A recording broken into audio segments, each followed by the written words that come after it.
Occasion ఏదైనా location ఎక్కడైనా తెలుగువారి వేడుక అంటే ఆలివ్ మిఠాయి ఉండాల్సిందే. బ్యాట్ పట్టి గ్రౌండ్ లో హెలికాప్టర్ షాట్ కొట్టే ధోని గన్ పట్టి పాకిస్తాన్ తో యుద్ధం చేసే టైం వచ్చింది.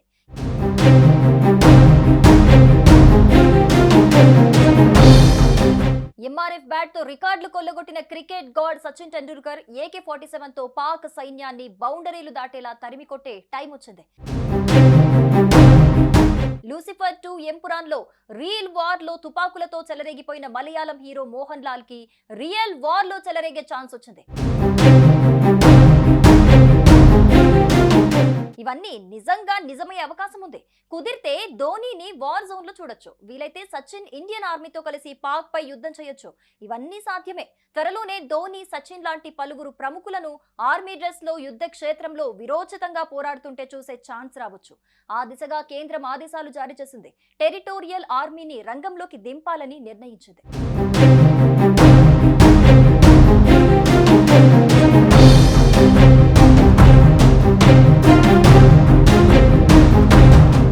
పహల్గామ్ దాడి తర్వాత ఆపరేషన్ సింధూర్ తో పాక్ టెర్రర్ క్యాంపులను లేపేసిన భారత్ అమాయకులపై పాక్ ఆర్మీ దాడులను సీరియస్ గా తీసుకుంది. సామాన్య పౌరులకు ఎలాంటి ఆటంకం కలగకుండా కేవలం టెర్రరిస్టుల స్థావరాలను ధ్వంసం చేసింది ఇండియా.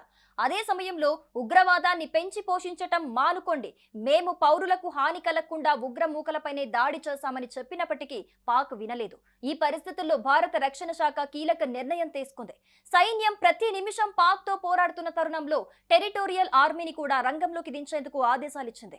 యుద్ధం తీవ్రతరం అవుతున్న వేళ అవసరమైతే టెరిటోరియల్ ఆర్మీని కూడా దించాలని ఆర్మీ చీఫ్ కు సూచించింది.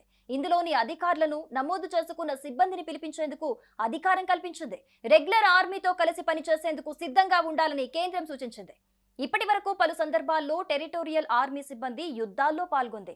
1962, 1965, 1971 యుద్ధాల్లో భారత సైన్యంతో కలిసి పనిచేశారు. ప్రకృతి వైపరీత్యాల సందర్భంగానూ సేవలందించారు. ఇటీవల కేరళ వరదల్లో స్టార్ నటుడు మోహన్ లాల్ తన వంతు సేవలు అందించిన సంగతి తెలిసిందే.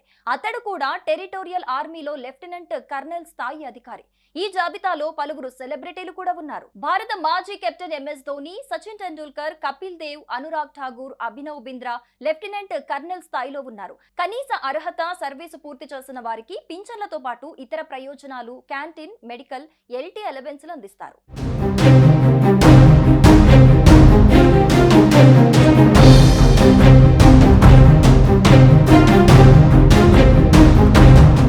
టెరిటోరియల్ లేదా ప్రాదేశిక ఆర్మీ గురించి క్లుప్తంగా చెప్పాలంటే సైనిక రిజర్వ్ ఫోర్స్. దేశంలో క్లిష్ట పరిస్థితులు ఎదురైనప్పుడు భారత ఆర్మీతో కలిసి ప్రత్యర్థితో తలపడేందుకు టెరిటోరియల్ ఆర్మీ సిద్ధంగా ఉంటుంది.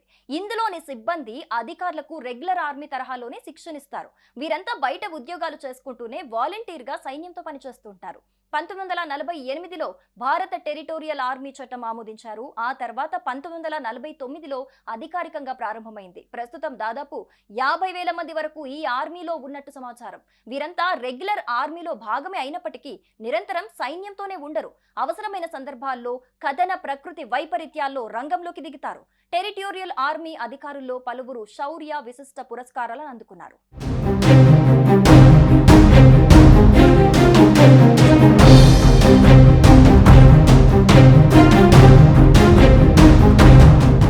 సుమన్ టీవీలో మీ పర్సనల్ అండ్ బిజినెస్ ప్రమోషన్స్ కోసం కింది నెంబర్కి కాంటాక్ట్ చేయండి.